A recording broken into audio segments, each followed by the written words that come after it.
Vamos a revisar un poquito sus métodos, en este caso tenemos inglés, y lo interesante aquí es que se está describiendo muy claramente cuál ha sido el proceso de auditoría que se ha hecho, ¿no? Donde menciona, ¿no?, que un programa de auditoría departamental se instaló entre noviembre de 2013 y junio de 2014, después de una primera evaluación de reportes médicos, para compartir los resultados con el personal de los departamentos investigados y promover la cultura de transparencia y confianza.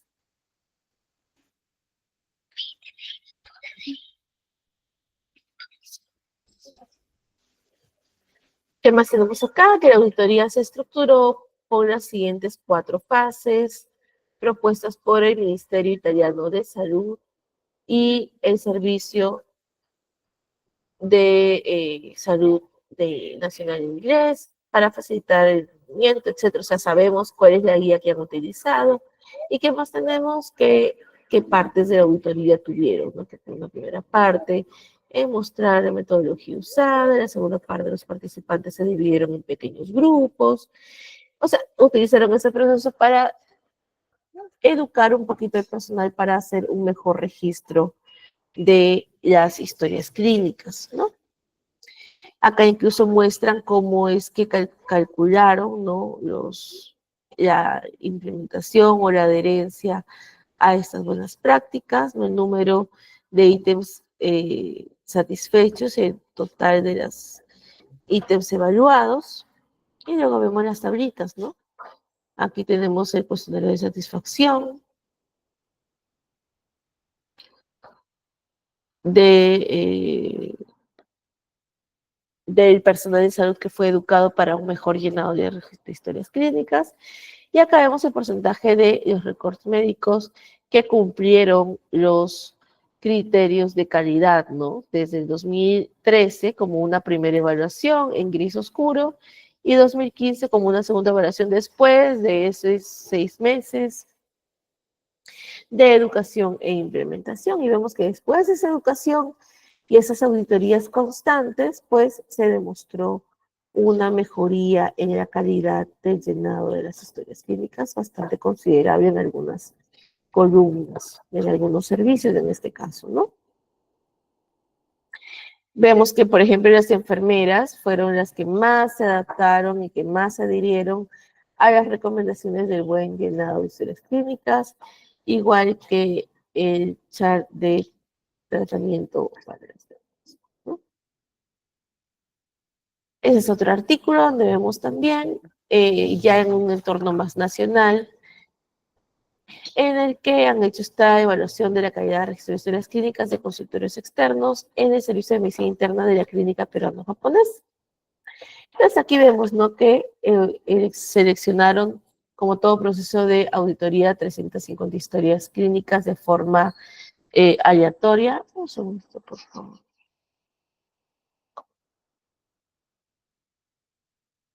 Hicieron incluso un proyecto piloto de 10 historias clínicas auditadas, pero que no se incluyeron en la muestra total, justamente para probar los instrumentos y para ver si funcionaba todo bien. Y luego que vemos más acá, que la ficha con todas las partes, están describiendo el instrumento, cuántos ítems se evaluaron para ver la calidad del llenado de la historia clínica, cuándo fue aceptable o no fue aceptable lo hallado en la historia clínica, y que esto fue aprobado por el Ministerio de Salud. Y sobre esto, pues vemos el puntaje final, ¿no?, de ese instrumento de 10 criterios, cuántos puntajes obtuvieron para evaluar en esa muestra inopinada cuál es el nivel o la calidad de registro de historias clínicas en esta clínica, ¿no? Vemos aquí cómo se va esta curva, que vemos algunos picos entre enero y febrero eh, de ese año, que no me acuerdo qué año era, creo que 2012, 2013, y así en adelante, ¿no? Acá vemos también la frecuencia de registro de los indicadores de las historias clínicas aceptables, ¿no?, sus características, y la frecuencia de registro de las historias clínicas que faltan mejorar, ¿no?, cuáles son sus características. Entonces, eso con respecto a los artículos o ejemplos de artículos de llenado de historias clínicas. Ahora, con respecto a la oportunidad diagnóstico-terapéutica, eso es algo que quizás es una oportunidad de hacer una publicación que quizás no tomamos mucho en cuenta,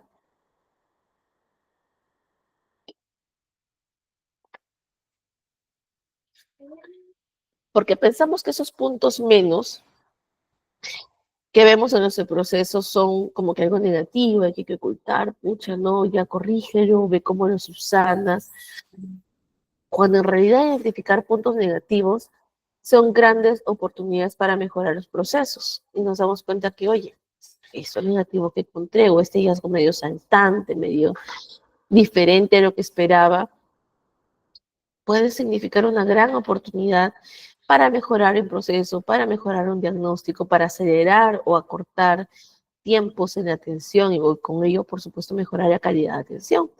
Aquí, por ejemplo, tenemos este estudio que una auditoría clínica identificó o prestó atención en el número de exámenes vaginales de las mujeres que están en labor de parto, ¿no? Una idea Nobel, se llama el estudio, ¿no?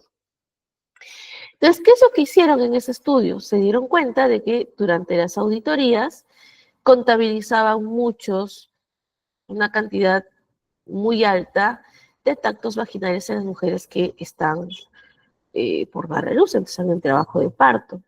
Y pensaron, oye, quizás esto puede perjudicar a la paciente y al bebé porque le da más riesgo de tener coriamnionitis, ¿no?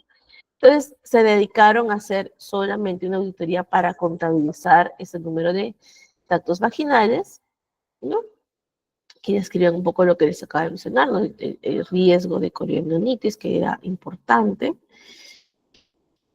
De hecho, previo a la auditoría, contabilizaron, ¿no? Y distribuyeron a los pacientes con coriamnionitis y sin coriamnionitis, y se dieron cuenta, ¿no? De que las que tenían coriamnionitis tenían un trabajo de parto mucho más largo, en general, y tenían una cantidad de tactos vaginales mucho mayor. Aquí se dice, bueno, si estás más tiempo en trabajo de parto, pues eh, eso, eso implicó que quizás requería más tactos para ver si el trabajo de parto aumentaba, o sea, procedía, progresaba o no. ¿Qué más hicieron? Identificaron los motivos de tactos vaginales, ¿no? La indicación de tacto vaginal, y la primera, pues, fueron signos de la segunda etapa de trabajo de parto. No estuvieron documentados una gran cantidad de tactos vaginales porque no describieron para qué les estaban haciendo el tacto vaginal. Evaluación del progreso de la primera etapa de labor de parto, porque el paciente requirió solución de dolor, porque hubieron ruptura de membranas temprana, porque el paciente lo requirió, solicitó el análisis y así por el estilo, ¿no? También la colocación del DIU, indicación fetal, evaluación del progreso de la segunda etapa de parto y demás características, ¿no? Demás indicaciones. Pero salta aquí de que hubieron 226 eh, tactos que no estuvieron indicados, ¿no? Entonces, esto es algo que es parte de nuestra auditoría también. Oye, vamos a revisar los expedientes, vamos a revisar estadística, a ver qué encontramos. Y acá se toparon con esta sorpresa. Entonces, esta auditoría retrospectiva, ¿no? Dio como punto saltante, como conclusión, está acá porque eso estaba escrito, de que, oigan, estamos haciendo muchos tactos sin indicación médica, que pueden evitarse, porque claramente las pacientes con coriamnionitis tienen demasiados tactos, que probablemente esto tenga algo que ver, ¿no? No estando el trabajo de parto prolongado ni la comorbilidad de la paciente, sino es que está haciendo demasiados tactos, así que paremos un poco con eso. Esa es una oportunidad para mejorar este proceso, para tomar conciencia de este proceso y reducirlo a lo mínimo posible. Entonces, esto es algo que nos permite identificar los procesos de auditoría.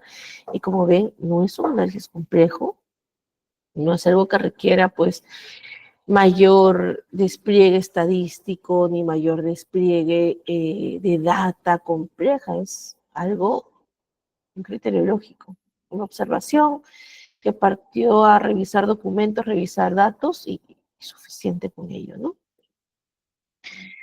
Acá, por ejemplo, tenemos beneficios de la salud, eh,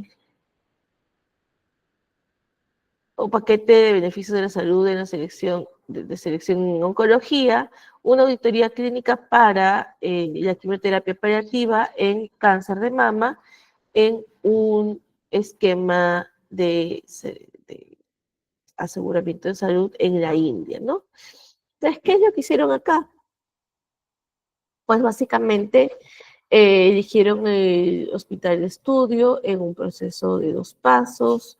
Luego de ello, seleccionaron un hospital que fuera público y uno privado, con una mayor cantidad de reclamos de cuidados paliativos de las mujeres con diagnóstico de cáncer de mama, y seleccionaron de esos 2 hospitales 25 pacientes de cada uno para obtener sus historias clínicas detalladas, ¿no? De reclamo y de la información de soporte.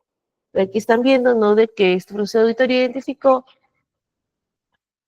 que los pacientes con cáncer de mama no recibían suficiente procesos o tratamientos paliativos. Entonces veíamos a los gráficos, donde básicamente identificamos, ¿no?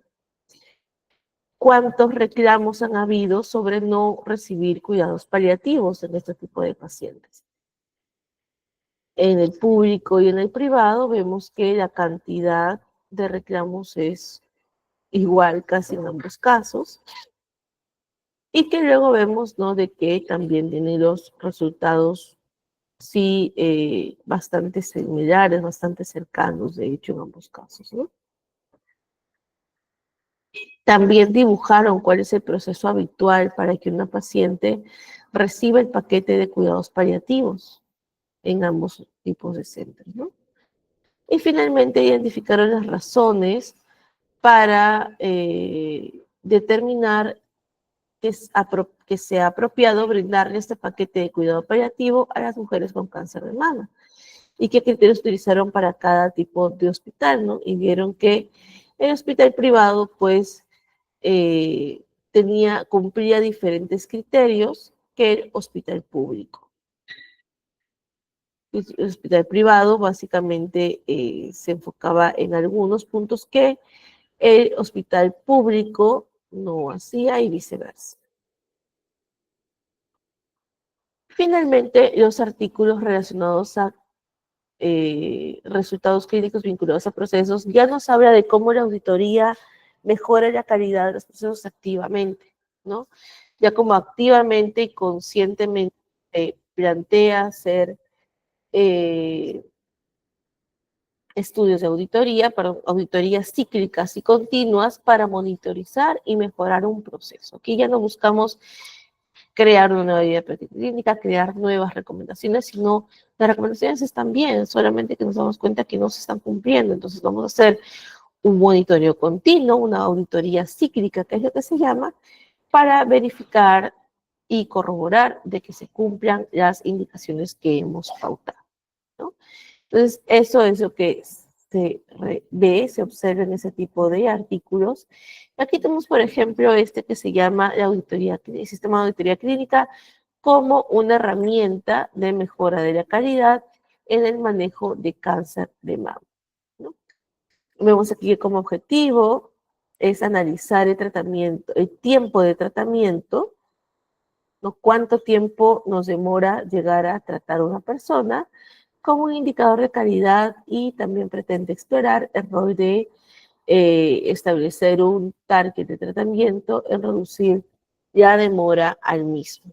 Entonces, acá busca ver cuáles son los procedimientos, cuáles son las indicaciones o los motivos por los cuales demoren en tratarse las pacientes con cáncer. Eso otra vez un proceso de auditoría clínica. Entonces aquí vemos que han hecho distintos ciclos de auditoría, ciclo 1, ciclo 2, de auditoría, el primero entre 2012 y 2013, el segundo en todo por 5 meses desde abril de 2013, y pues básicamente estos son los resultados, ¿no? Graficaron cuál es el flujo que pasan las pacientes para poder alcanzar un tratamiento adecuado a su condición, ¿no? ¿Cuál es el tratamiento adecuado para su condición? ¿No? Vieron que ellos que tenían cáncer de mama, pues primero pasaban por una preevaluación, eh, y aquí las evaluaban, luego después de auditoría siguieron otra vez a otra tanda de pacientes y vieron cuáles fueron seguidas en totalidad, ¿no? Para ver cuántas se incluyeron finalmente en el estudio. Y acá tenemos las tablas comparativas, ¿no? Están comparando la duración del tratamiento en días, el periodo en el que fueron tratadas y las razones para fallar en alcanzar un tiempo de tratamiento adecuado. Y vemos claramente que el número desde la línea base hasta el ciclo de auditoría número 2 se redujo de forma considerable. Pasamos de 9.3 días para llegar al tratamiento después de la primera visita para la biopsia de mama a 5.8 días. Eso es una reducción bastante considerable.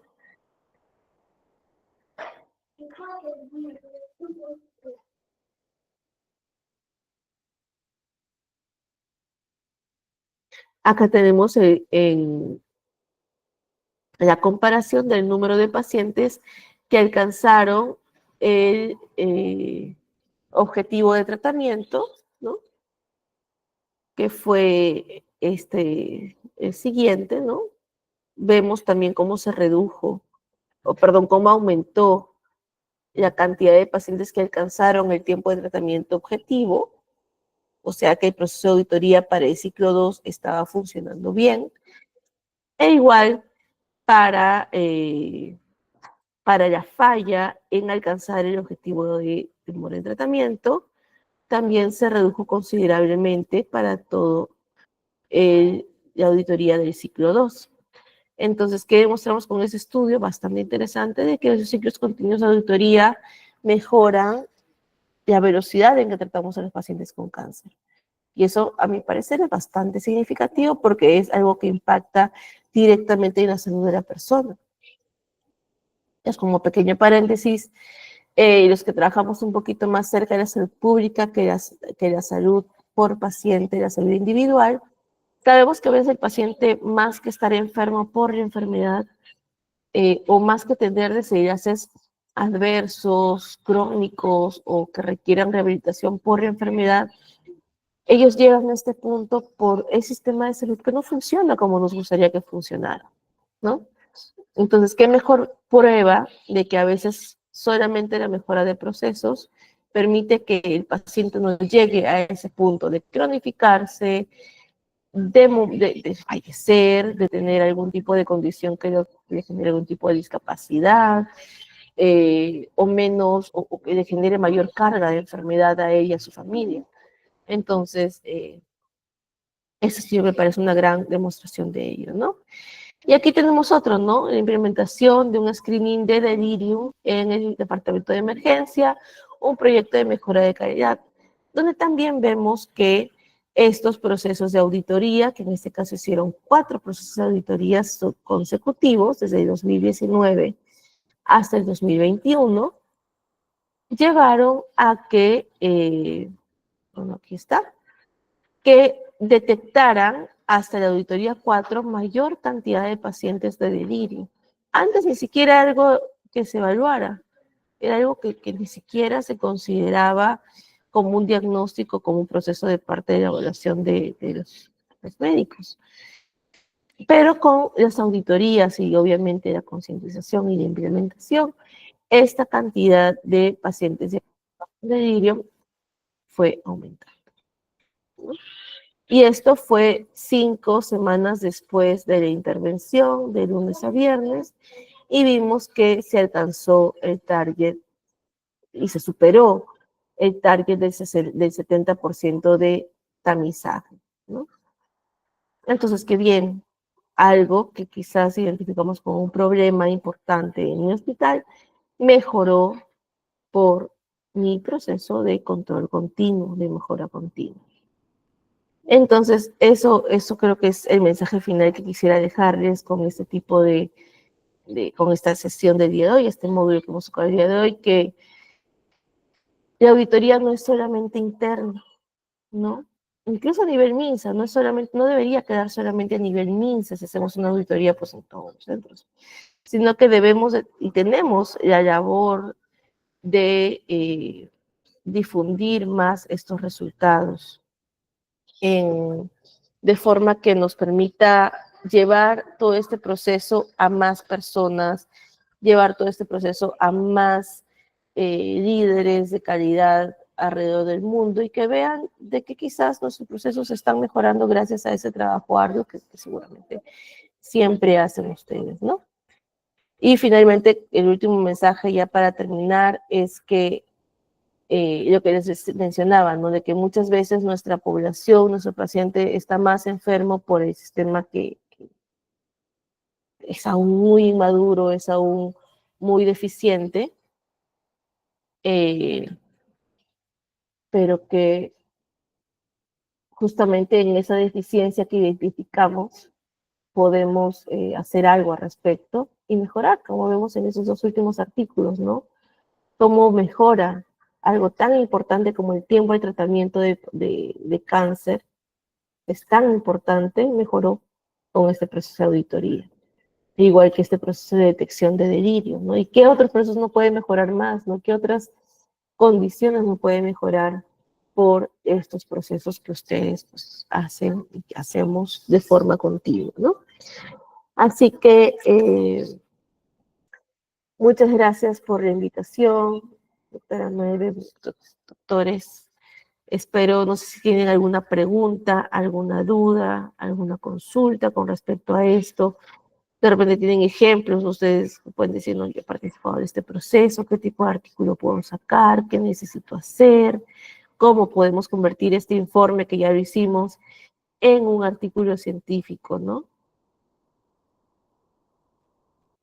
Gracias, doctora Claudia. Y en realidad sí, a mí me ha entusiasmado mucho porque como usted dice, tenemos bastante información y muchas veces no la pasamos así en forma de artículo. Tenemos varios informes y la verdad que por lo menos a nosotros de la Oficina de Calidad nos ha dejado con bastante enseñanza y motivación para convertirlas en artículos y definitivamente, si no, de verdad, tenemos información de auditorías de calidad de atención en salud, tenemos auditorías de registro de historias clínicas, de adherencia, que estamos empezando a hacerlo más ya más continuo y tenemos información y de verdad que sí vamos a necesitar quizás que nos indique así en forma general, quizás cómo convertirlas de verdad o nos ayude posteriormente a pasarlas a artículos, ¿no?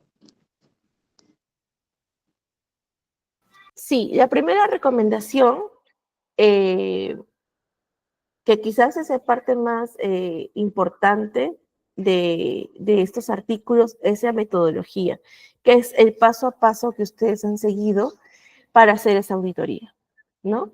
Y la descripción detallada, así como hemos visto en los artículos, ¿no? De qué fecha fue, qué indicadores usaron, cuál fue el instrumento que utilizaron para medir la calidad en su población y todo eso, ¿no? Redactar detalladamente la metodología.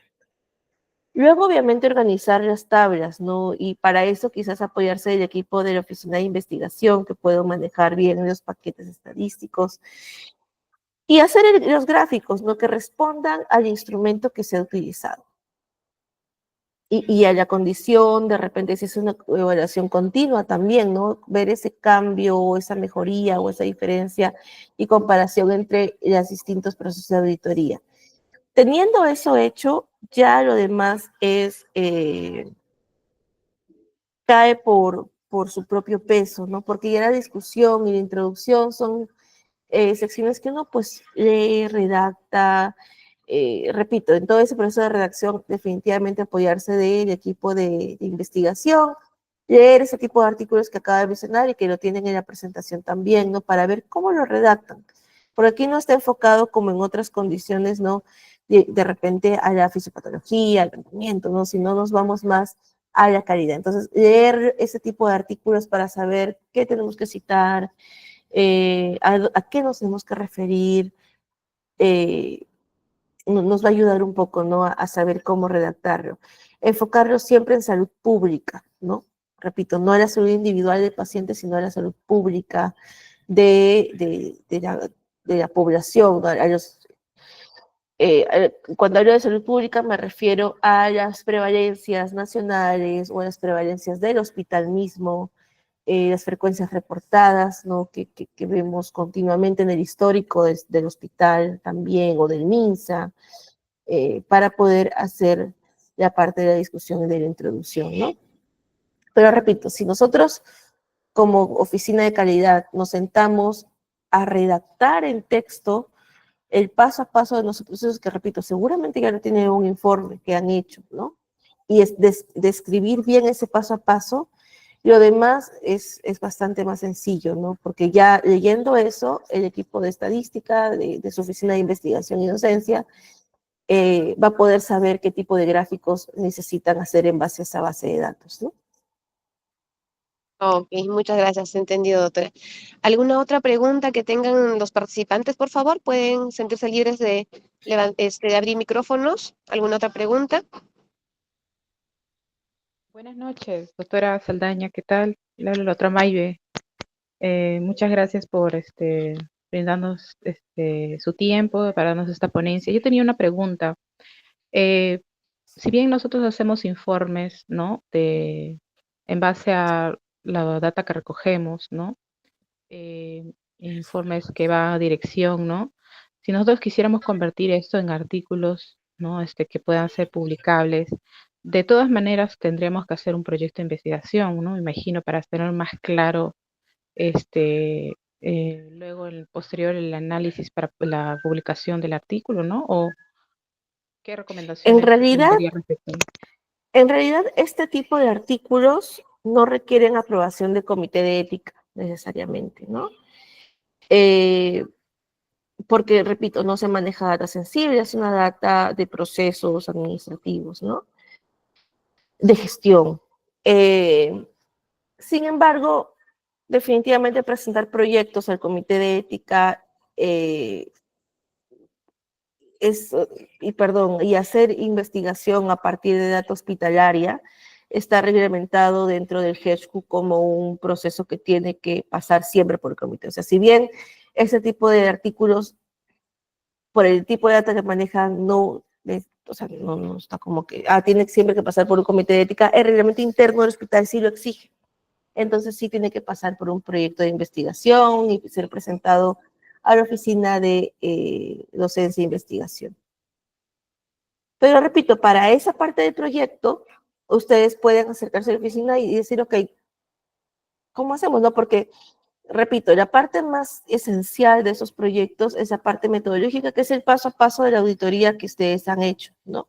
Y describir de que el artículo se va a hacer de la base secundaria obtenida del proceso de auditoría de la fecha tal, ¿no? Entonces, esa es la parte esencial. Aquí no nos vamos a meter a parte estadística, aquí no nos vamos a meter a parte de una metodología de muestra ni nada de eso, que a veces puede ser complejo.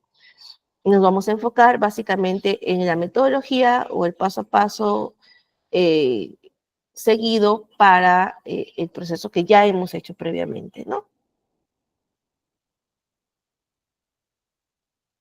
Listo, muchas gracias. Gracias, doctora. ¿Alguna otra pregunta más, por favor? Sí, doctora, yo quiero hacer una pregunta. Sí, adelante.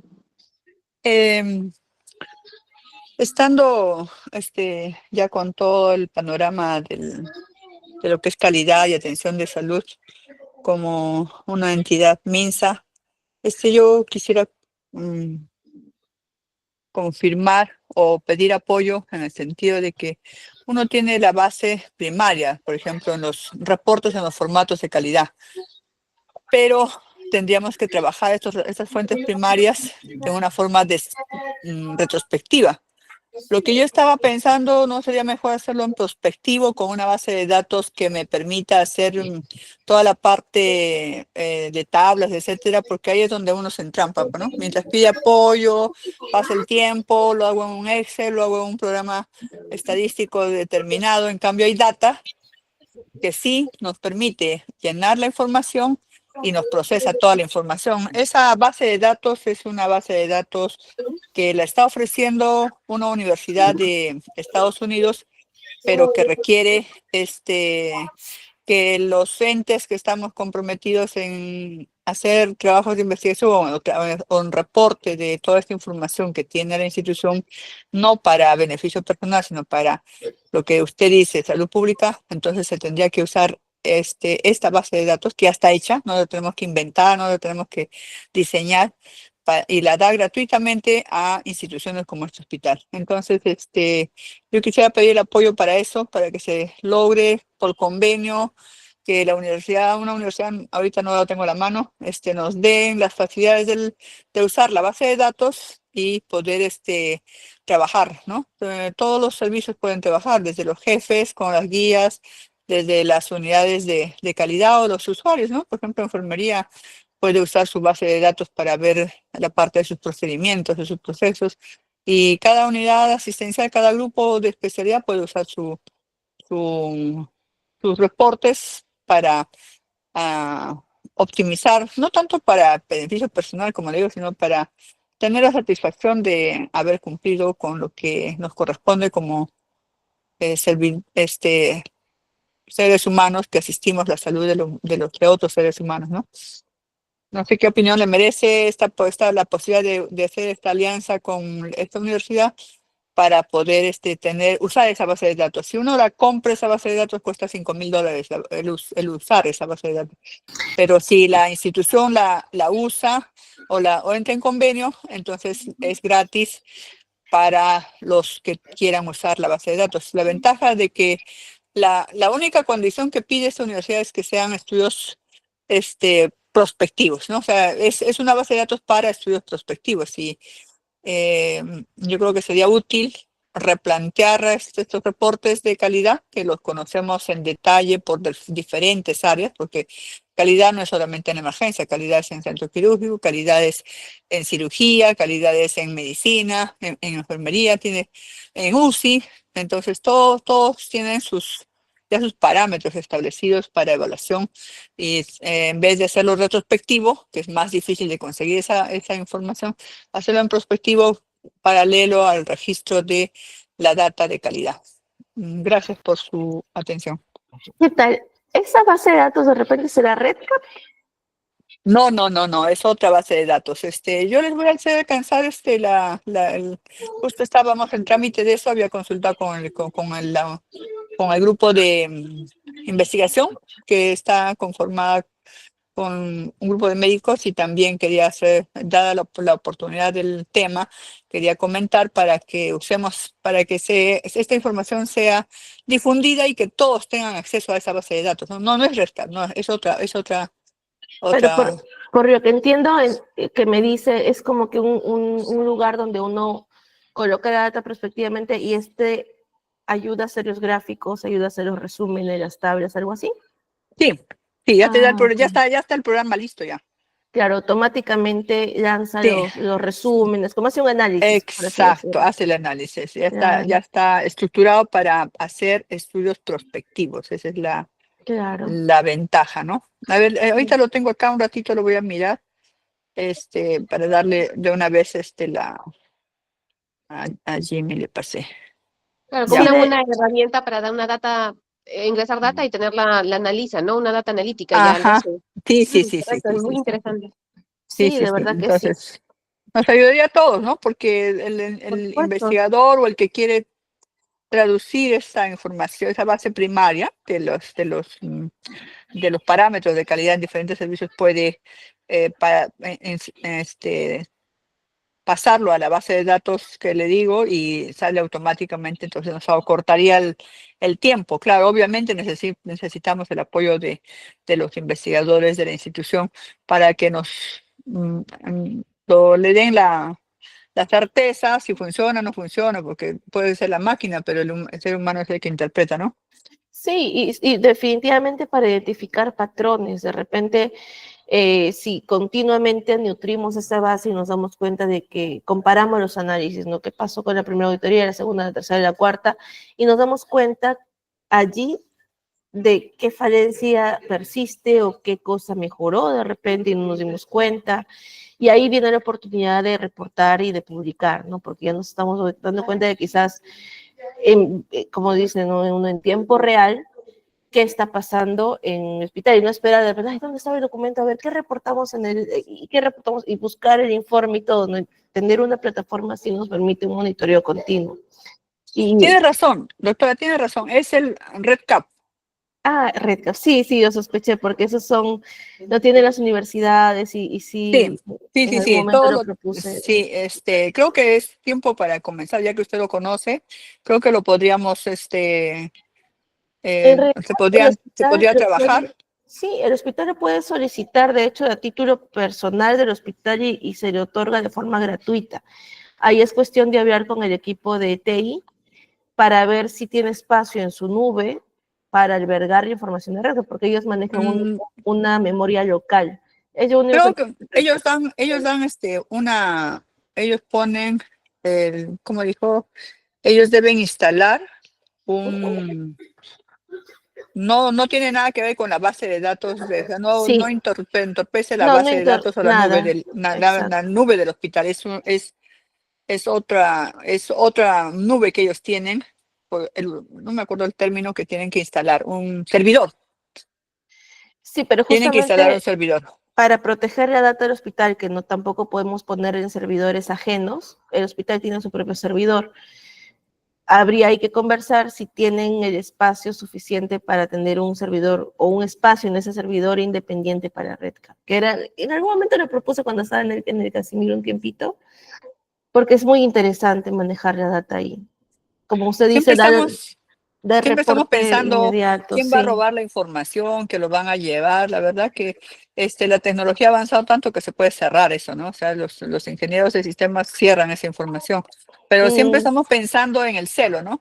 Que me van a robar información, pero por transparencia cualquiera tiene acceso a la información. Además es información institucional. Entonces, de repente, romper ese paradigma que tenemos y asegurar que no tenga conflictos con la red del hospital y poner, porque la verdad que uno se entrampa en la parte estadística. Puedes tener tu base de datos, puedes tener tu información, bases primarias, secundarias, y de repente llegas al momento de hacer la parte estadística y te falta una cosa, te falta otra cosa, estás limitado en una variable, en otra variable, te influye esto, te influye el otro, entonces al final te quedas en nada. Entonces, ¿para qué nos vamos a hacer tantos problemas con la estadística cuando hay esta posibilidad? Ahora, es una opción, ¿no? Pero creo que vale la pena arriesgar e implementar, ¿no? Definitivamente, completamente de acuerdo con usted. Sí, y siempre es una buena propuesta implementar REDCap en un Es hospital. una muy buena opción para considerarla, ¿no? Y empezar a trabajar. Definitivamente la vamos a evaluar. Más bien, gracias por comunicarnos eso y hacer de desconocimiento un poquito más, que a veces no tenemos todo el conocimiento así a la mano, ¿no? Pero definitivamente sí, hay que probarla. Hay que probarla, hay que valorar si se puede probar, ¿no? Gracias.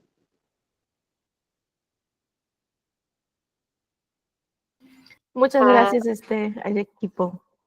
sí, muchísimas gracias. Si no hay si no hay más preguntas, de verdad, doctora Claudia, muchísimas gracias por toda la información que nos ha compartido, que nos ha abierto las puertas para seguir avanzando y hacer cosas más, ¿no? O sea, para hacer más cosas, como siempre, tener un ojo así como que la mejora continua, ¿no? Muchísimas gracias por su participación y muchísimas gracias también a todos los participantes que se han podido conectar el día de hoy.